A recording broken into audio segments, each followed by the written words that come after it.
support nga pagsimba naa dinhi, available dinhi. So kana ang ato ang gipasalamatan sa Ginoo, and we are so much happy nga adunay mga bisita like sama ni brother, no? Mo gikalipay na nga makabisita. Dili gyud aksidente nga nakatuod ka sa mua dinhi, nakabisita. So nga na, to i-pray nga mahimo nga gamiton ni sa Ginoo nga kani ang adlaw gyud nga dunay dakong kausaban sa matag usa, no? Dunay available nga Bible din ha, brother, no? Pwede pod nga mo hiram. Okay. So, ang topic nga ato mo kini ang sermon proper. Ang topic nga ato ang hisgutan niini nga kahaponon is blessings of justification. Blessing of justification. Pero sa unang part lang atong hisgutan, the peace with God. So that's the topic nga ato ang hisgutan. Blessing of justification, peace with God. Open your Bible in Romans chapter 5 verse 1 to 11.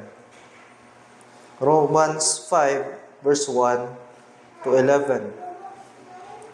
Ako basahon sa Bisaya. Romans 5, sundan ko ninyo, verse 1 to 11. Nagingon, sanglit gipakamatarong na kita pinaagi sa pagtuo, aduna na kita'y kalinaw uban sa Dios. Pinaagi sa atong Ginoong Kristo Jesus.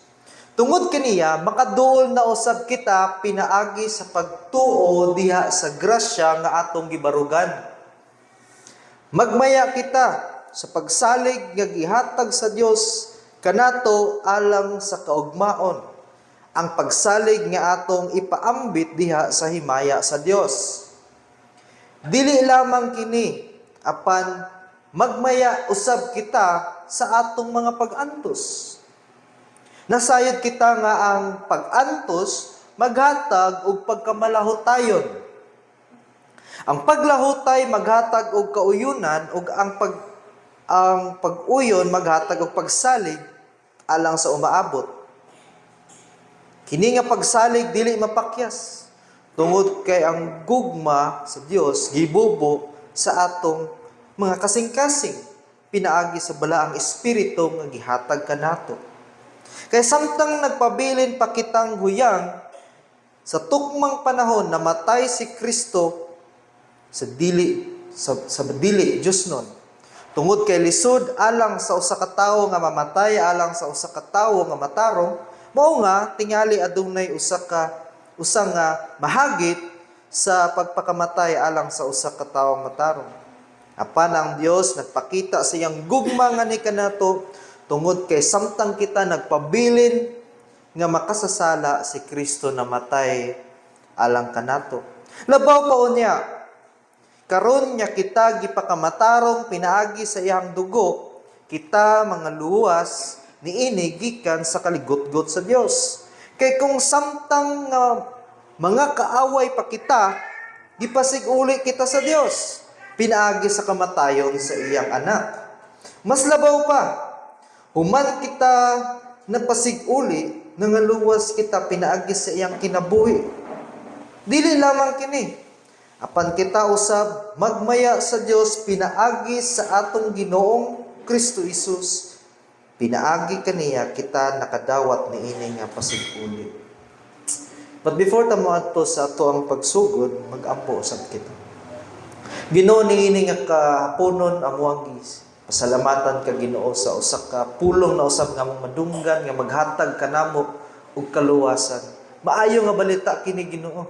Apan Lord, kung kini dili tuuhan o dili dawaton, mahimong condemnation, mahimong alaot kato nakadungog kay dili na siya di na siya makadinay pa o dili na siya makapasumangil pa. Lord, mahimo na siyang condemned because of this word. Lord, tuguti nga ang balang espiritu magapamuha din sa kasing-kasing nga diin kini nga nadunggan mahimong tuuhan sa ligan di kinabuhi. Kini ang gipasalamatan pinagi kang Kristo Jesus. Amen. Usa ka magnificent, astonishing, marvelous nga kamatuoran nga gipadayag dinhi sa atong gibasa. No? Nindot kaayo kini nga kamatuoran mga kaigsuonan. Kini nga kamatuoran gideklara sa Dios dinha sa ebanghelyo. Sa ebanghelyo, the good news o the gospel nga gi-reveal sa scripture mao kana ang doktrinang gitawag og justification by faith alone. Nindot kaayo na siya nga kamatuoran nga gipakamatarong kita sa Dios pinaagi sa pagtuo lamang. Ug kung kay gipakamatarong man kita sa Dios pinaagi pagtuo, matarong na kasi ang atubangan, you are saved. Naluwas ka. Ang tao dili maluwas pinaagi sa paghimo og maayo, pinaagi sa pagsakripisyo sa iyang kaugalingon, pinaagi sa pagtuman sa mga kasuguan, pinaagi sa mga pagbuhat sa mga maayong butang, dili. Ang makaluwas lamang sa tao, mga kaigsuonan, ang pagtuo kang Kristo Jesus nga wala na ilain pang manluluwas, gawas niya. Siya kadtong namatay dito sa krus, nga tungod namatay siya tungod sa imong sala.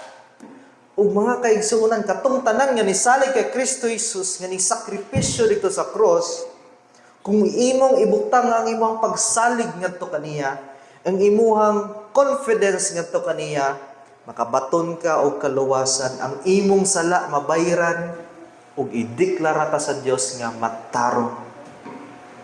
Matarong ka. Dili ka mamatarong sa imong kaugalingon. Mamatarong lamang ka kung ikaw adunay pagtuo kang Kristo Jesus. Ideklara ka nga dili na ka guilty. You are not guilty anymore. Dili na ka guilty, dili na paninglan pa ang imong mga sala nga nahimo dinhi sa kalibutan. Matarong na ka nganuman kay si Kristo Jesus mao na ang nibayad sa imong sala.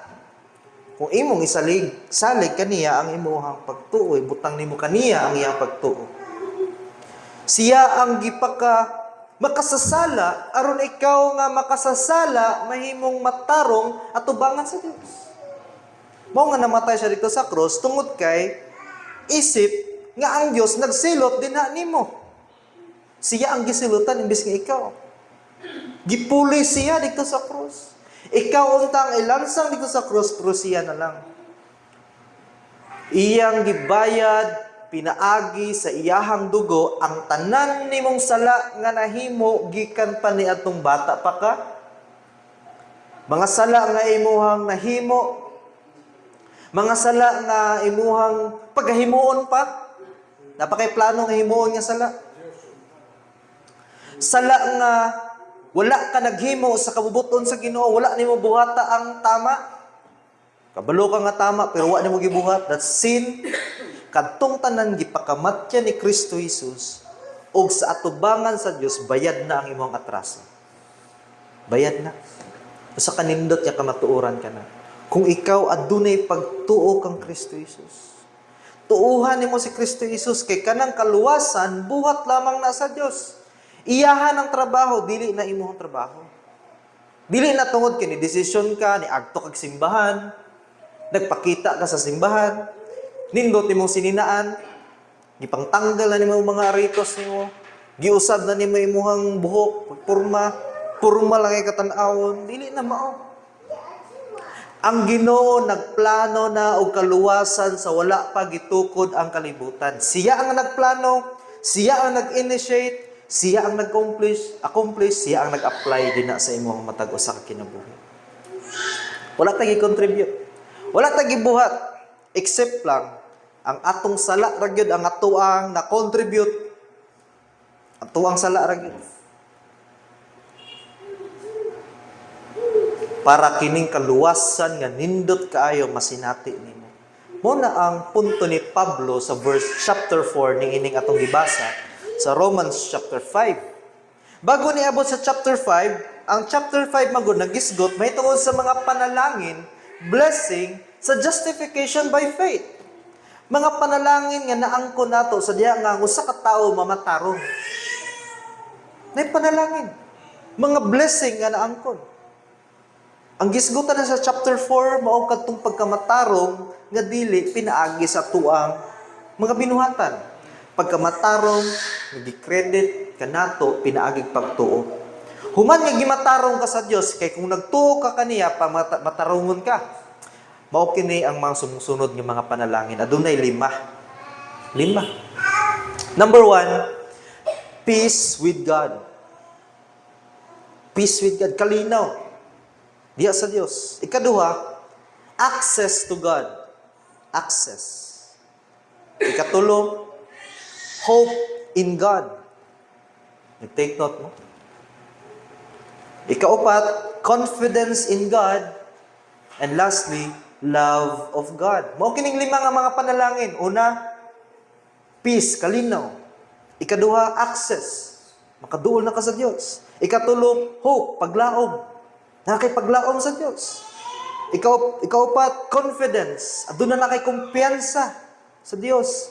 Ikalima, gugma. Aduna na gugma sa Diyos din sa imong kinabuhi. Pero di natin isgutan kining 5. Isa lang sa ato ang isgutan ni niya kabuntagon. Ang Romans chapter 5 verse 1. Ang giingon din na sa 1, therefore, having been justified by faith, we have peace with God through our Lord Jesus Christ. Bisaya pa, sanglit gipakamatarong naman kamo, pinaagig pagtuo, aduna na kamoy kalinaw, diha, uban sa Dios. Pinaagig kang Kristo Jesus. Kalinaw. Peace. Now, adunay, sa pag-isgot na to ang peace with God, adunay 5 nga to ang points nga to ang isgutan ana 5. Number 1, unsay pasabot sa peace with God? What it means to have peace with God? Unsay pasabot anang peace with God? Ikaduha, why is it important to have peace with God? Nganong importante man nga makabaton ka og kalinaw diha sa Dios? Ikatulo, when we have peace with God, kanus ata nakabaton og pagkalinaw sa Dios. Ikaapat, who fulfill our peace with God? Kinsa ang nag-fulfill o nagtuman o nag-accomplish sa ato ang kalinaw? Kaya di mo ginatoa. Diba? Di mo ginatoa. Hinatag raman na sa ato. Ikalas, how to live in peace with God. Unsaong pagkinabuhi diha sa kalinaw uban sa Dios. Number 1, una na itong isgutan. What it means to have peace with God. Unsay pasabot sa gitawag og kalinaw uban sa Dios. What is peace with God? Wala na siya nagpasabot mga kaigsunan nga naana ka sa state of tranquility or a life that is free from disturbance. Wala nagpasabot nga sa diyang nituo ka kang Kristo Jesus, gimatarong na ka sa Dios, wala ka pagmalig-on kay gibuntog ko na ang kalibutan. Saad ta? Subot gyud ay pasabot nga dili day pasabot nga kung sa dihang mosulod ka kang Kristo, wala nang kasamok. Ang kaingon rin na sa kalibutan aduna kamoy kasamok. Samukon gyud ta. Acts 14:22. Basahan na to ang buhat 14:22. Minaw. Sila makanunayon nga nagpalig-on sa mga panghuna-huna sa mga disipulo ug nagdasig kanila sa pagpadayon sa pagtuo. Sila miingon kanila mapinaagi sa daghang mga pag-antos nga kita kinahanglan mo sulod sa gingharian sa Dios. Di ba? Naagi ng mga pag-antos, mga kaigsunan. Sa dihang nakristuhanon ka, nag-ingon ang Romans 5 verse 1, nga kalinaw uban sa Dios. Dili na tong kalinaw nga walay kasamok, kalinaw nga walay problema. Kang giingon din sa daghang pag-antos, makasunod ka sa gingharian sa Dios. Kung di ka gusto mo sulod sa gingharian sa Dios, hala, ayaw pag-antos. Pili ang kahayahay sa kinabuhi. Ayaw paglisod-lisod. Kung gusto ka mosulod sa langit, pag-antos. Linuna imong pagtuo. 1 Corinthians 4:13. 1 Corinthians 4:13. Sa dihang gibutang-butangan kami, nagsulti kami uban sa kaluoy. Nahimo kami og pabilin nga giisip nga sinalikway sa kalibutan ug labing mahugaw sa tanan nga mga butang. Peace with God. Ay, lamiya sa Kristohanong kinabuhi, abi na kugingani kasayon, di man di ay, kaya giingon sa Biblia, butang-butangan kami, nagsulti kami sa kaluoy, nagwalis, naghimog maayo, pero ang gibuwats nila, gihimong gisalikway sa kalibutan, giisip nga labing hugaw sa tanan nga mga butang, sabi. Unsa man ipasabot ang peace with God? Mao ba na kanang wa ni problema? No, dili. Isalikway ka sa kalibutan. No? Muna nga, daghan ka nag-complain, daghan ka nagreklamo nga wa gid sila kasabot sa kinabuhing Kristohanon. Kaya huna-huna nila, was na Christian ka, easy na lang kaayo sa imuha ang tanan. Malipayon kay kayas. Wala man po nagpasabot nga kanunay gid sunod-sunodon ta sa mga problema. Man sa Kristohanon ta. Dili. Nay kalipay luyo ni ana ako explain sa inyo niya. Dinhi sa kalibutan kung kumuingon ta nga ang peace with God kay nagpasabot na wala na kay problema sa kinabuhi. Peace of mind, peace. Walay problema, walay makasakit. Dinhi sa kalibutan, kabalo mo kinsa nakasinati ana. Mga makasasala. Ang kinabuhi sa mga makasasala, kalipay. Adlaw gabi malipayon, walay problema. Happy life. Naay mga offer sa kalibutan, bidyukihan, inuman, bar, gitiran, uban pa din na, mga barkada, bisyo, na may mga kalipay, malipayon kayo mga makasasala. Abundansya kayo, kung gusto sila, bukaon ani, makakaon sila. Kung gusto sila mapuyo og nindot nga balay, makapuyo sila og nindot nga balay. Kung gusto sila sakyanan, makagamit sila og nindot nga sakyanan, mahal nga sakyanan. Nagpasabot ba na nga naa sila kalinaw uban sa Dios? Kung ingana ang dagan silang kinabuhi. Siguro no, maibog ka sa ilahan no. Mo po na ang gibati sa usa ka salmista sa dihang nagsulat siya. Basahon na to ang giingon sa salmista dinha sa Psalms. Salmo 73 verse 3 to 5. Naibog siya sa mga kinabuhi sa mga makasasala. Tanawa ang giingon niya din. Tungod kay nasina ako sa mga garboso sa dihang nakita ko ang pag-uswag sa mga daotan. Tungod kay wala sila'y kasakitan hangtod sa ilang kamatayon, apan kusgan sila og maayo ang ginakaon.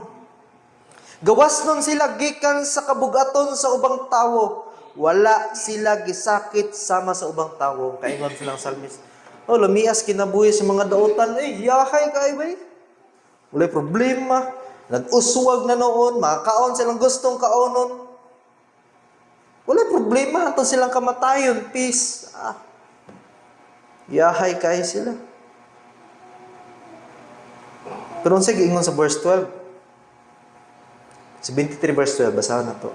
Timan ay kini, ang daotan, timan ay kini, mga daotan kini nga katawhan, kanunay silang walay pakabana, nahimong hilabihan kadato.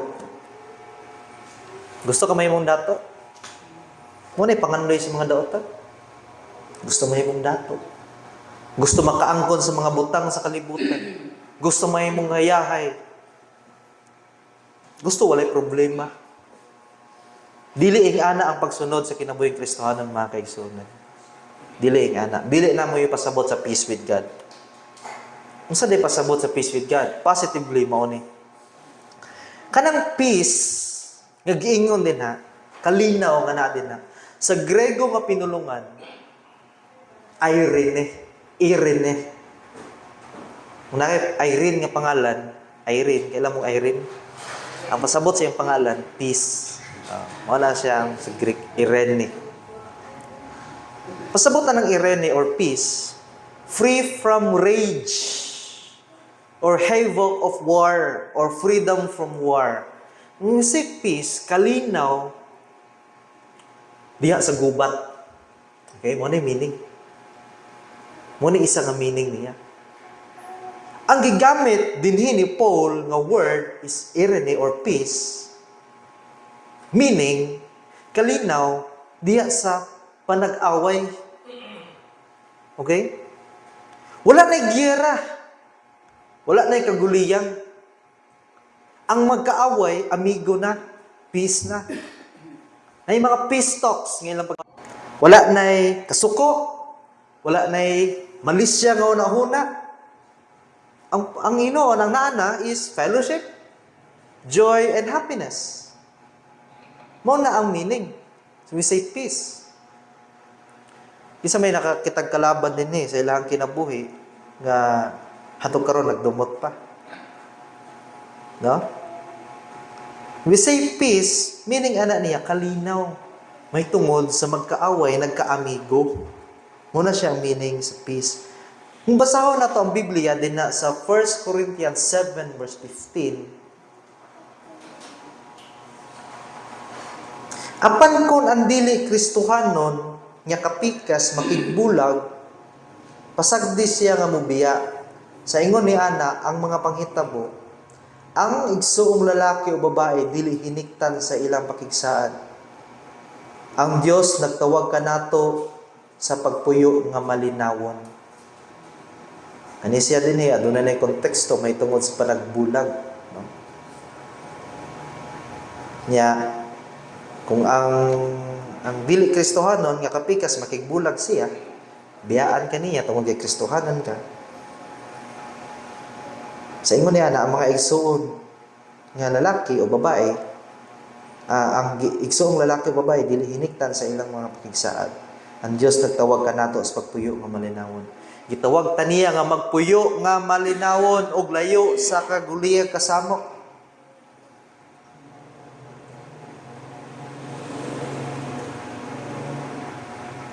Romans 14 verse 17. Gigamit din na pod nga word nga peace. Romans 14 verse 17. Kaya ang gingharian sa Dios dili mahitungod sa pagkaon o pag-inom apan mahitungod sa pagkamatarong, kalinaw o kalipay diha sa balaang espiritu. Ang gingharian sa Dios mao ang iglesia, wala digtoy panag-away, panaglalis. Ang naa digto ang pagkamatarong, kalinaw o kalipay, dili kay kag nagkaguliyang sa pagkaon. Dili pagkaon og inom ang gingharian sa Dios. Ang naa sa gingharian sa Dios mao pagkamatarong, kalinaw ug kalipay diha sa balang espiritu. Matthew 5 verse 9. Matthew 5 verse 9. Ang giingon din sa Matthew 5 verse 9, ang mga anak sa bulahan, no? Katong tigpasiugda sa kalinaw kay sila pagkatawagong mga anak sa Dios. So, gigamit din ang word nga kalinaw or peace. No? Sila katong mga anak sa Dios, katong nangininguha og kalinaw. So, kani nga konteksto, balik ta sa Romans 5 verse 1. Kana nga konteksto, peace with God, mao na ang resulta sa justification. Resulta na sa pagkamatarong nato at tubangan sa Dios. Nga tungod kay gipakamatarong naman kita, ang buot pasabot ng peace with God, ang kalaban, ang magkaaway, nagkahigalaay na. Mga kaigsunan, sa diyang kita makasasala pa. Naghimo ta og sala dinhi sa atong kinabuhi. Kita og ang Dios kalaban. Okay? Kung wala pa kang Kristo Jesus, kalaban ka sa Dios. Kung wala pa ka pakamatarong sa Dios, kalaban ka niya. Apan tungod kay gipakamatarong na ka, pinaagig pagtuo, Nakabato na ka og peace with God. Kalinaw diha sa Dios nga siya ang nga Dios nga balaan nga ikaw makasasala dili na kamo kaaway. Mo nay pasabot ana. Naanay friendship, naanay joy, naanay happiness, naanay peace. Kay na-reconcile naman, nagkahigalaay naman, nagkaamiguhay naman. Wala na'y away, wala na'y kaligut-gut, wala na'y hostility, wala na'y hatred, wala na'y abhorrence or detestation, wala na tong tanan. Kalinaw na ang atong naangkon. Mga kaigsunan, ang Dios usab, Dios sa kalinaw. Romans 15 verse 33. Romans 15:33. Atong basahan ng Romans 15:33. Gingon din sa Biblia, Romans 15:33. Hinaot nga ang Dios sa kalinaw maanaa kaninyong tanan. Kinsa ang Dios sa kalinaw? Ang Dios. Siya ang Dios sa kalinaw. Hebrews 13:20. Hebrehanon 13 verse 20. Karon hinaot nga ang Dios sa kalinaw, naana pa nahisgutan niya. Nga nagpabalik gikan sa mga patay sa bantugan nga magbalantay sa karnero nga atong Ginoong Hesus pinaagi sa dugo sa walay katapusan nga kasabutan. Mga kaigsuonan, ang Dios, siya ang Dios sa kalinaw. Dili ka makabaton og kalinaw kung wala ang Dios dinha sa imong kinabuhi. Kung wala kay kalinaw, uban sa Dios, kalaban nimo ang Dios. But pasabot, kung ikaw gipakamatarong diha kang Kristo Jesus, you are free from God's wrath. Dili na kabubuan pa sa kapungot sa Ginoo. Di na siya manimalos dinha nimo. Dili na kaniya tungluhon, dili na kaniya didan, dili na kaniya talikdan. Higala na kaniya. Kung ikaw gipakamatarong pinaagig pagtuo. Nindot ba na nga panalangin? Pili ka, sige, pili ka. Didto ka sa kalinaw, sa kalibutan, wala na kay problema, naasay mo ang tanan.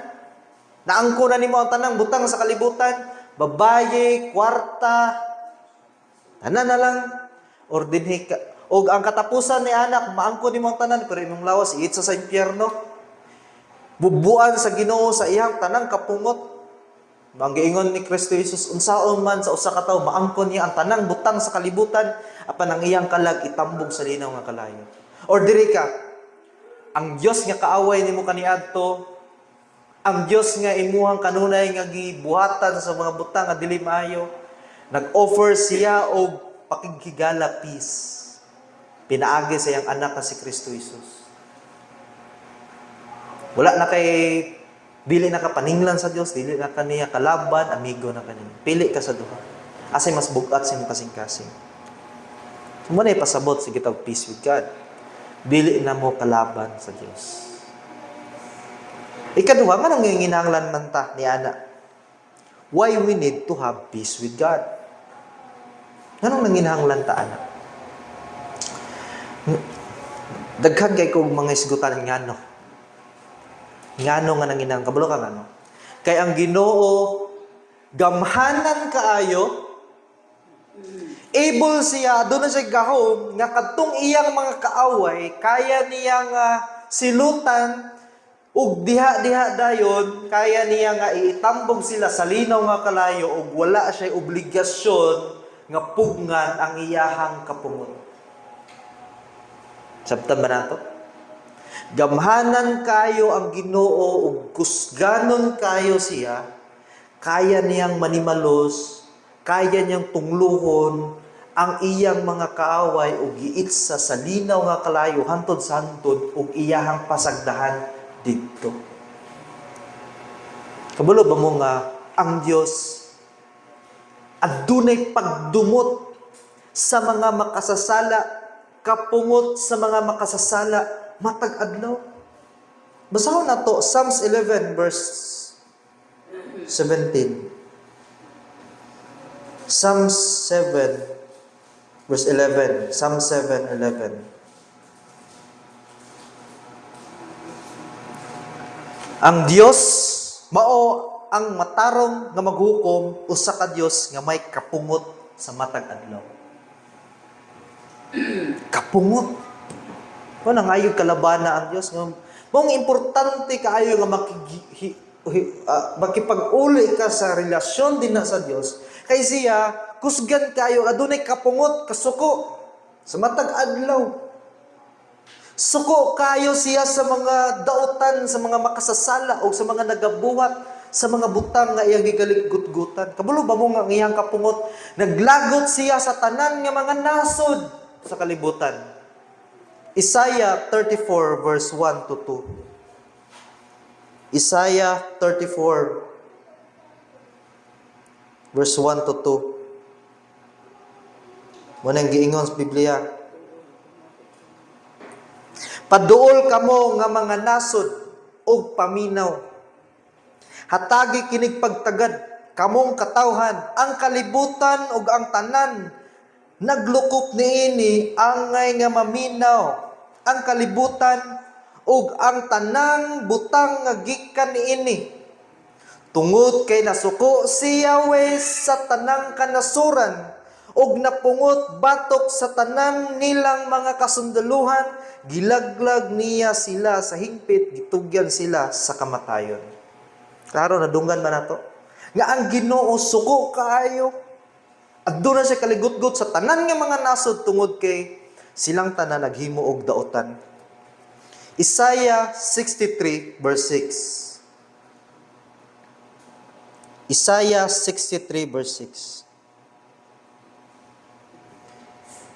Gitunub-tunuban ko ang katawhan sa akong kasuko, o gihubog sila sa akong kaligutgut, o gibubo ko ang ilang dugo sa kalibutan.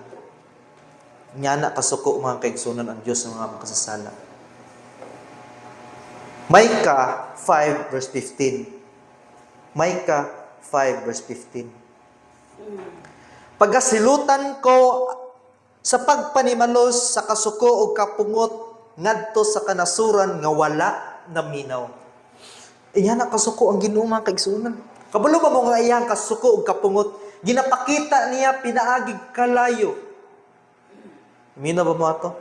Ginapakita niya, gina-express niya pinaagi og kalayo. Jeremiah 21 verse 12. Jeremiah 21 verse 12.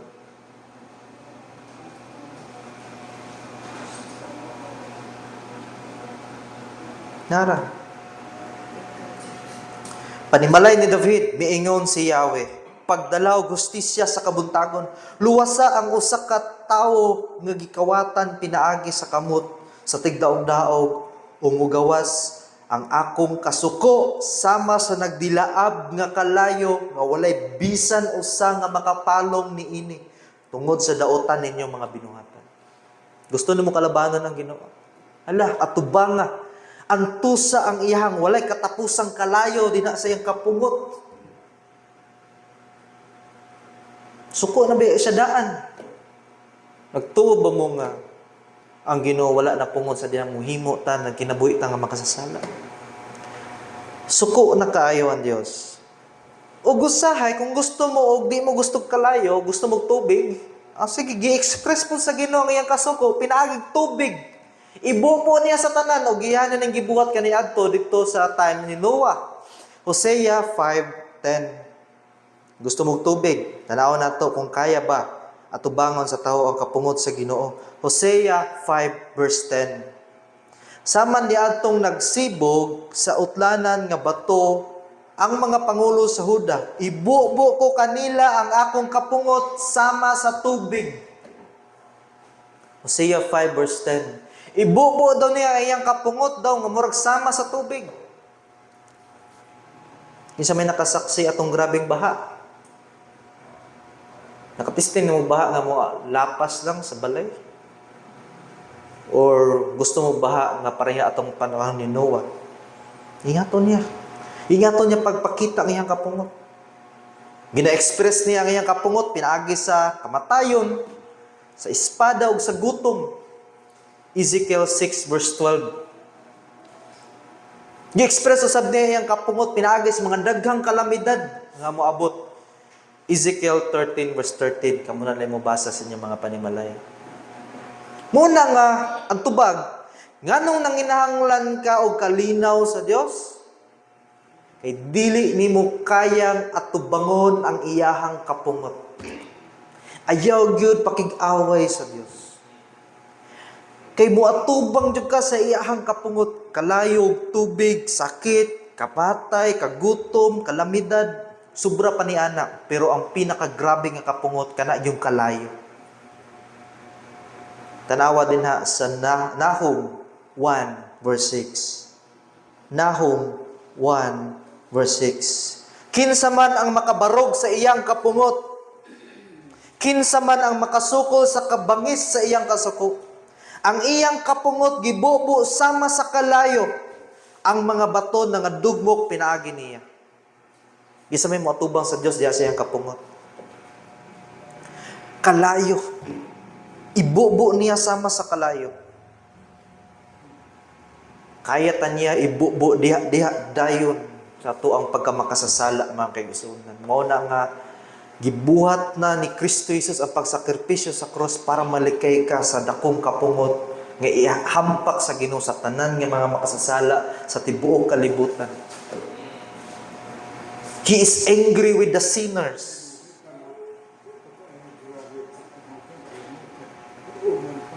Grabe ang kapungot.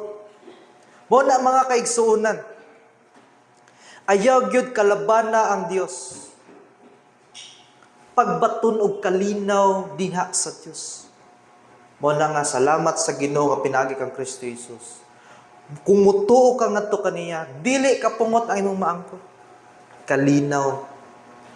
Kalinaw. Ang giingon diri sa text, kanus ata nakabaton og kalinaw. Kanus mo na ikatulo na itong punto. Nakabaton ta og kalinaw sa Dios sa diha nga nituo ta diha kang Kristo Jesus. Sa diha nga nituo ta kang Kristo Jesus. Nakabaton ta og pagkamataon. Kay giingon dira sa word, we have, ang tawag na sa Greek imong tanawon, present active indicative. But pasabot. Sa diha nga nituo ka kang Kristo Jesus karon. Gimatarong ka sa Ginoo karon. Nakabaton ka og kalinaw sa Dios karon pud. No? Dili na ihampak sa Ginoo katong dako niyang kapungot sa kalibutan nga ang kalibutan pagkasunugon pinaagi kalayo. Nga itsa mga makasasala dito sa impierno atol sa hanto dili na. Kay gipakamatarong naman kaniya, makaangko na ka sa kalinaw. Diha dayon mga kaigsunan, maangko nimo ang kalinaw sa Dios. Present state karon. You are now justified, you have peace with God. Kaniadto kalaban ta sa Dios pero gitagaan ta niya taas nga pasensya sa ato ang paghinusol, gitagaan tag taas nga pasensya. Wala sa niya gibubo ang kapungot, wala sa niya gikuha ang mong kinabuhi. Gitagaan pa kanya kinabuhi. Gitagaan kanya chance. Ug sa diha nga mutuo ka, kaniadto kalaban ka, rebelde ka, anak ka sa pagkamasupilon, mo nang giingon sa Ephesians 2 verse 1 to 3. Kamo kaniadto patay din na sa inyong pagpakasala ug nagkinabuhi uyon sa unod. Kamo mga anak sa pagkamasupilon, mo nang giingon din na sa Efeso 2 1 to 3. Ang mga makasasala mga kaigsunan, mo kana ang object sa kapungot sa Ginoo. Diha nga ibubo ang pag-iyang kapungot. Mao na nga sa diha ang mutuo ka. If you are still unbeliever, wala pa ka na matarong ang Kristo Jesus, tinguha agyod ang ang kalinaw nga unta nga dili na mapungot ang Ginoo dinha nimo tungod sa imong mga sala.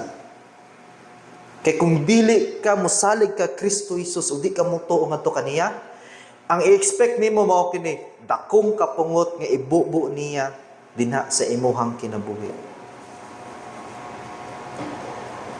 Mao kana. Kanus ata nakabato ng pagkamatarong sa diha mituo ka karon kang Kristo Jesus. Kani kaupat. Kinsa ang nag-fulfill? Kinsa ang nagtuman sa maong kalinaw? Ikaw ba? Mga kaigsunan, dili ikaw ang naningkamot para maamigo nimo ang Dios. Dili ikaw. Wala kay gibuhat. Ang imong gibuhat nimo ang sala. Ang nakabaton ta og pagkamatarong kay ang giingon sa text, Romans 5 verse 1. Balik ko na itong basa. Romans 5 verse 1. Nakabaton ka mong pagkamatarong pinaagi sa atong Ginoong Kristo Jesus. So, kang kinsa ta nakabaton pagkamatarong pinaagi kay Kristo Jesus. Pinaagi niya. Siya ang kalinaw. Diyos sa kalinaw. Si Kristo Jesus ang prinsipe sa kalinaw. Isaiah 9 verse 6. Siya ang tighatag og kalinaw. John 14:27. Buot pasabot mga kaigsuunan, kaniya lamang nato naangkon kini nga kalinaw. Dili pinaagi sa mong kagalingon. Kabulo ba mo nga siya ang nianto sa kapungot sa Dios Amahan, gibubo din na kaniya maong siya namatay dito sa cross. Nianto sa gilabihan niya kasakit dito sa cross tungod to sa atong mga sala, siya ang niangkon sa kapungot para lang nga ikaw makabaton og kalinaw. Iyahatang gi-reconcile atong basahon ng Ephesians ang Colossians 1 verse 20. Colossians 1 verse 20. Ug karon sa pagpasiguli pinaagi sa anak sa tanan nga mga butang kaniya, ang Dios naghimo og kalinaw pinaagi sa dugo sa iyang cross. Ang Dios napasiguli sa tanang butang kaniya sa iyang kaugalingon ug bisan ang mga butang sa kalibutan o mga butang dito sa kalangitan. Kabalo ba mong giingon dito? Tungod sa kamatayon ni Kristo Jesus dito sa cross, kita nakabaton og kalinaw gihatag niya kanato. Si Kristo Jesus ang tubag sa maong kalinaw. Siya ang hinungdan nganong kita ug ang Dios nga magkaaway kaniadto. Ang Dios adunay kaligutgot sa mga sala, kita kanunay pud nagbuhat og sala at tubangan niya. Si Kristo Jesus ang niundang sa maong kaligutgot. Ang tanan nga motuo kay Kristo Jesus dili na pagsilutan pa. Naka-experience na ta. Iyang gilabyan ang tanan natong mga sala, gikalimta na.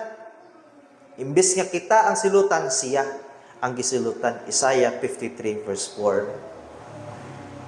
Siya ang niangkon sa kapungot sa Ginoo nga alang unta kanato. Iyang giantos dito sa cross, siya ang nagsuffer, siya ang inom sa maong kapungot, sa kupa sa kapungot, siya ang nahimong sala aron kita mahimong matarong. Mao na nga siya lamang yun ang tigpataliwala kanato. Siya ang bridge o tulay o mediator between God and man. 1 Timothy 2 verse 5. So application. Unsa man nato pagkinabuhi dinha sa kalinaw sa Dios. Alang ni adto mga nagprofess nga Kristohanon, katong mga niingon nga sila magtutuo ni Kristo Jesus. Kani ang pangutana ninyo. Naabay bunga din sa Espiritu Santo din sa inyong kinabuhi. Ang isa ka bunga sa Espiritu Santo sa kinabuhi kalinaw. Galatians 5:22. The fruit of the Spirit is love, joy, peace. Kalinaw. Kani ang pangutana nako. Kung tinuod kang Kristohanon, kung tinuod ka nga magtutuo ni Kristo, imuha ibutang si mga nahuna ni. Dapat na ibunga ang Espiritu Santo dinha sa imong kinabuhi. Ug ma-enjoy nimo ang kana nga kalinaw, mamunga dinha sa imong kinabuhi. Kani na-enjoy na ba nimo kana nga kalinaw dinha sa imong kinabuhi? Ni epekto ba dinha sa imong pagkinabuhing Kristohanon? Nga bisan taliwala sa mga pagsulay, mga pagpanglutos, mga pag-antos, naabay kalinaw dinha sulod sa imong kinabuhi. Sa dihang giluwas sa Ginoo ang iyang mga katauhan, gidala sila ngadto sa gikan sila sa ngit-ngit o gidala sila sa kalinaw, kahayag, kingdom of God. Ug didto ang righteousness, peace and joy ma-experience didto. Kana, kung tinuod kang Kristohanon, tinguha nga makig-uban ka sa mga katawhan sa Ginoo dinha sa iglesia kay diha nimo masinati ang kalinaw o kalipay nga iya sa Espiritu Santo sa Dios. Mamunga din na sa imong kinabuhi. Mo na nga magkinabuhi kang malinawon kauban sa mga kaigsuonan. Enjoy nimong fellowship. Talikdan nimo ang sala. Ipurso nimo ang gugma. Ipurso nimo ang kalinaw o kalipay. Katong mga nag-antos nga mga Kristohano, dunay comfort sa inyo hani. Dili na tong mag-antos sa umaabot pa. Muundang ra ang kana nga pag-antos sa dihang mubalik na si Kristo Jesus. Hulata ang pagbalik ni Kristo pagpadayon sa iyong pag-antos kay ang Ginoo mubalik ra og undangon ra niya kana nga pag-antos. Kanang sakit nga imong nasinati, kanang kapobrehon, muundang ra na, diri ra na taman sa kalibutan. Mo na nga ang pagdasig pag binisigay kamo sa matag usa. Kay kitang tanan mo antos gyud dinhi sa kalibutan. Pero luyon ini kalibutan, adunay langit, adunay kalinaw nga ihatag sa Ginoo kanato forever and ever tang magpuyo sa nindot nga lugar nga puno sa kalinaw, walay kapungot, nindot nga lugar. Pero alang sa mga unbelievers, sa mga dili magtotoo, panawagan ni dinha kaninyo. Ang gospel gitawag og gospel of peace. Ephesians 6 verse 15. Katong mensahe nga nadunggan ninyo kanako gikan karon. Nga si Kristo Jesus ni sakripisyo siyang sala sa imuhang sala dito sa cross para mabayaran ang imuhang mga sala. Giantos na niya, humana, gibayaran na niya. Panawagan kadto. Kadto ang ebanghelyo alang sa kalinaw. Hinulsuli ang imuhang sala, biyae ang imuhang sala. Sunod o tuuhi si Kristo ug sunod sa iyaha pakiguban sa iglesia o pagtuon dinha sa iya mga pulong pagkinabuhi nga balaan at tubangan niya. Tuuhi si Kristo Jesus. Talikdi ang imong mga sala. Kay kung dili nimo na buhaton, kapungot sa Dios nga katong gisgutan nato ganina nga samag kalayo, ibubo dinha sa imong kinabuhi. Di pa ulahi ang kaluwasan. Karon ang adlaw sa kaluwasan. Dili ugma, dili unya, karon. Makabaton ka og kalinaw. Ayaw hulata ang ugma kay basig di na ka maabtan. Ayaw hulata ang unya kay basig atubangon na nimo ang kapungot sa Ginoo. Karon dayon. Karon. Tuuhin si Kristo karon. Let's pray. Ampota. Ginoo, salamat Ginoo sa pagpahinumdom nimo kanamo sa usa ka panalangin nga nindot kayo, Lord. Ang blessing sa justification mo, ang peace, kalinaw nga gikan lamang dina kang Kristo Jesus maangkon namo. Salamat Ginoo niini nga kamatuoran nga dili na kami mo ang suffer pa sa kapungot sa Ginoo nga ipahamtang sa tibuok nasod. Nga siya Ginoo adunay kapungot sa mga makasasala matag adlaw. Dili na namo kana Ginoo ang puson tungod kay si Kristo Jesus na ang nibayad sa moong mga sala. Si Kristo Jesus na ang nagluwas kanamo nga diin nakabaton kami og pagkamataro. Salamat Lord niini nga kahaponon nga katunta nga mensahe mo tuhop sa kasing-kasing sa mga wala pa dinha nimo ug hinungdan Ginoo nga muluhod sila dinha sa imong atubangan maghinulsol mga ipasaylo ug muto ka Kristo Jesus alang sa kaluwasan. We ask this Lord. We give you praise, honor. In Christ's name, amen and amen.